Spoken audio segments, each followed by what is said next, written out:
Hey there, Tracy here for Imagine Crafts, and in today's video I'm going to show you how to make this Thanksgiving see-through card. So let's go ahead and jump right into the video. Hey friends, so this card couldn't be easier. What you're going to need is a piece of acetate that's folded in half. This is a top folding A2, a few pieces of just white 100-pound paper, leaf-shaped dies of your choice. This is what I found in my stash real quick. And then a stamp, and I love this one because I like the big old G. I don't know why. So it's a little gratitude set. We're going to be using that. And then we're going to be using the VersaFine Clair. And I don't end up using the fallen leaves. I will be using the golden Meadow, the Avocado, the Summertime, the Portobello, and I don't end up using pine cone either, Acorn, and then also there's a yellow one. I will list it in the description box below because my brain's not remembering right now. But I changed my mind. So what I'm going to do off camera is I'm going to cut out 4 of each of these 6 leaves. So I have them all cut out. Now it's time to color them. And I just use this old stamp. It's an old background stamp, and I just flip it over and use the back as a sticky mat because it really helps hold down your little die cuts as you're coloring them. And I'm going to color these with just a stencil brush and the Portobello. Now the trick to this card is to color both sides, but there's a double-edged sword with that because the VersaFine Clair, being a pigment ink, takes a while to dry, and if you don't have the patience to wait, your press and seal isn't as helpful, and I'll show you that in a later step. But no worries, we'll get her done. So I'll do these 4 on camera, and I'll do another 4 on camera just to kind of show you how I'm doing both sides. And let's go ahead and get that mat cleaned off.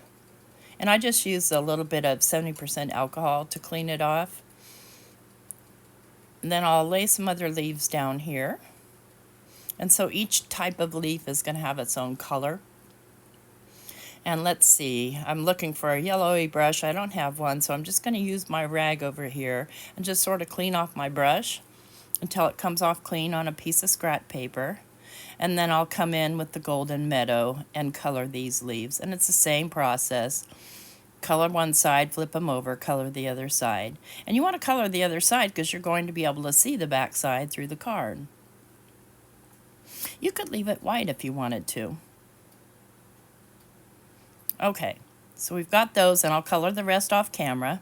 I've got them all colored. Now I'm going to scoot them all up here, and I'm going to grab my press and seal. And again, you're going to see where this doesn't work as good as it could because I didn't wait long enough for my ink to dry, but it works okay.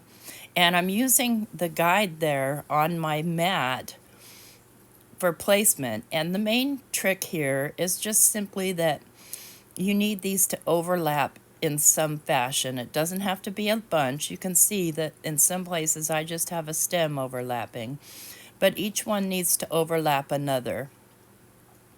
And I'm just going to lay these out sort of randomly, just making sure that I don't put 2 colors together right next to each other. And it doesn't matter if there's holes as long as something's touching something. If that makes sense. So I'm just laying down my leaves, and now typically on this press and seal they would all stay in place, but they're not because, again, I didn't wait for them to dry long enough. Let me grab this one right here and just laying them all down until I fill up that space pretty much. It doesn't have to be 100% filled up because I do end up needing to trim some off. Look at these 2 little tiny maple leaves. And that's the way I want it. So I'm using my bar magnet here to kind of hold down the layer up from that while I glue down these tiny parts, because otherwise the pieces just move around on you. And it really helps to use a magnet for that. So if you don't have a bar magnet, I would seriously invest if you have a glass board. If not, just make sure your leaves are dry and use the press and seal, because it'll hold them kind of in place. And notice I'm taking a paper towel and dabbing off the excess glue just so it doesn't stick out and look funky or something gets stuck to it. In my case, that's usually what happens, is some sort of dirt magnetizes towards it. You can see in some areas there's hardly any of the leaf overlapping the other, but there's enough. And then you're going to have, of course, the support of the card base once you glue this down to the card base. So we'll get this one down. And I do have this sped up, friends. It took me a little bit longer than what you're seeing here, but you get the gist of it, so I felt like that would be okay. Now I'm working at the top layer. I want another one here in this G, because the G didn't quite cut out properly, and it has two separate parts, but one part didn't come apart, and I was too lazy to do another one, so I just left that part on there. So I want to make sure that it's glued down completely. And then what you're going to do is you're going to let this dry completely, and then you're going to peel the press and seal away from it just by flipping it over. Let's get this last one. Make sure that it's on there somewhat. Get this guy down. And once they're all glued down, just give it some time to dry. And there it is, all dry and peeled away from the press and seal. Now we're going to do the inside of the card. So I'm trimming down 2 pieces of this cardstock down to 3 3/4 by 5. And I'm going to stamp, and I'm going to stamp using the Acorn VersaFine Clair. I'm going to stamp this little gratitude saying, because this is a time to be grateful for the bountiful harvest. And then I'm going to give that a little bit of color, so I'm going to lay it down on my sticky mat again.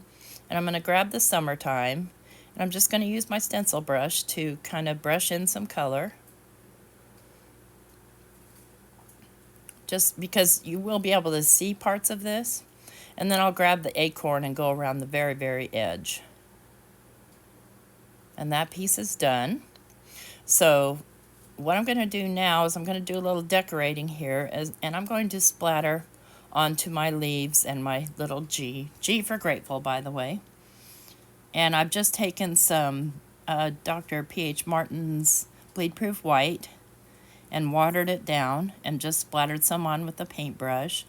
And then I'm going to grab some of my dark gold. This is a watercolor paint, and I don't mind that I got a little white in there. I'll just kind of clean it out. I could have grabbed a different brush, but it doesn't matter. And then I just used the watery paint from that to splatter some gold on. So now it's time to put the card together. So I've got my card base, and these are actually report covers that I get on Amazon. And I use them for acetate, so they're nice and heavy. They make great card bases, and they're not terribly expensive. I'm using my tape runner to glue down this into the center of the inside of the card, and then to cover that tape on the back side, I'm just going to take the other white piece and just fit it on there so it's even, nice and flush with the inside. And there you've got a nice clean back side. And then I'll take these guys, and they're going to just get glued down just like so. So the way I'm going to glue these is I'm going to just glue down the spines of each one of the leaves. So I don't have a bunch of glue showing through. And it doesn't really. It is a clear glue.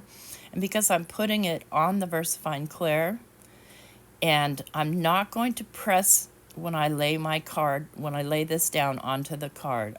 I'm just going to gently set it on and let it dry so that none oozes out. So just make sure I get all the leaves. Okay, I've got everybody. I'm just going to flip this over. I'm going to use my tweezers. Then I'm going to just set my magnets down on this so it kind of holds still on me. I'm just going to lay this down and just gently press. Just making sure I've got all the pieces pressed in. And we're going to let that dry. Now I let that dry, and I add some embellishments, which were just some gold flatback pearls. And here's what the inside looks like. And I don't mind that they're white on the back side. It still gives a cool effect. And there's the inside of the card. So that's so easy, friends. I hope that you try this at home, and you could do it with any of your die cuts. Tons of fun, really neat, interesting card. We've got a nice clean backside, and you can see right through it, so you know there's something underneath. If you like the video, please leave us a thumbs up. I will have everything I use listed in the description box down below. I thank you for coming, and I hope you'll consider subscribing to our channel and hit that notification bell so that you get notified each time we upload a new video. Thank you so much, and have yourself an amazing day. Take care. Bye-bye.